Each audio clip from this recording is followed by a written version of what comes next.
Hello,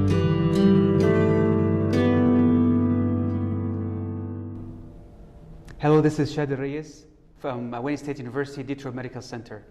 With me is Dr. Farzad Azimpour.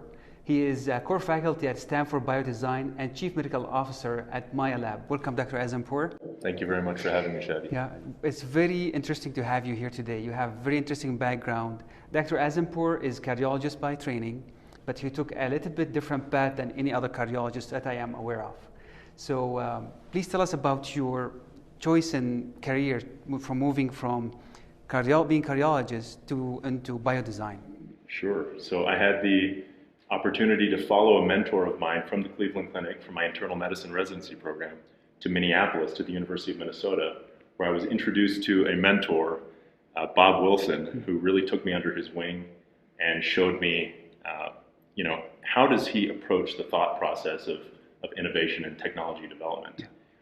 And it was through understanding that process and a lot of what ended up being self-learning and self-teaching that I said, after my general cardiology fellowship, how would I like to translate this into potentially a career path? Is there a formal way of doing that? And so I looked into it and found that there are a number of programs that offer this as a curriculum, one of them being the Stanford Biodesign program. So I applied to that and fortunately got in and spent the next year basically as a postdoc fellow there, learning this process, which is a very structured process of medical technology development. Yeah, but one of the things is kind of, if somebody else would like to go to your path, I think it's very challenging. Unless you have a very big drive and interest into that pathway, you start fishing and start to find your own pathway. But unfortunately, as trainee, we don't have a dedicated track that opened the light on that pathway to help us proceed. So what obstacle you went through and how did you overcome that? I think a lot of it is understanding how you tolerate risk. And so every decision that you make in your career path involves determining what that risk is. And when you yourself identify something that you think is worthy of pursuing as a project, whether that's research in any number of definitions, or if it's related to medical device or technology development, you have to ask yourself, what are the resources that you have available? Who do you know who can actually help you take this thing forward? And if you're confident and you have the ability to actually make it work, I think you should roll the dice and roll with it. Now, I don't think that means completely abandoning clinical practice altogether.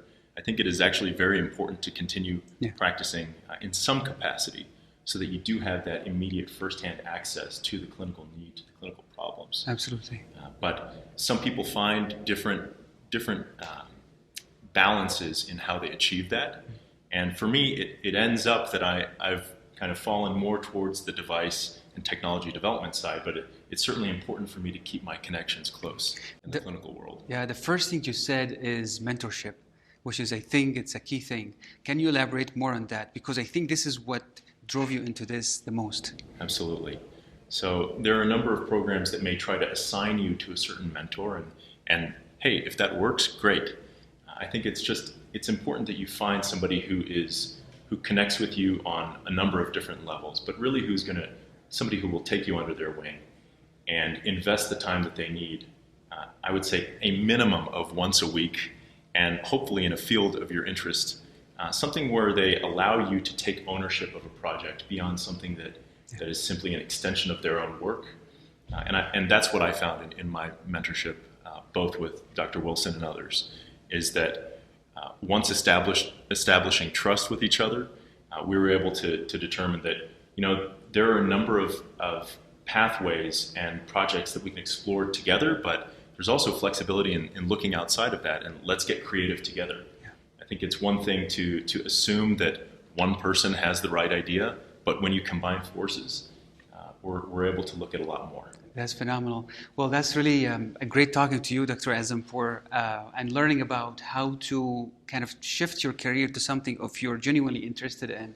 So for the people there, if you have any interest in biodesign, please reach Dr. Azimpour. He's on Twitter, he's on Facebook, and you also can watch this video and other videos on CVI channel. This is Chadi Alraies, and this is CVI from Denver, Colorado.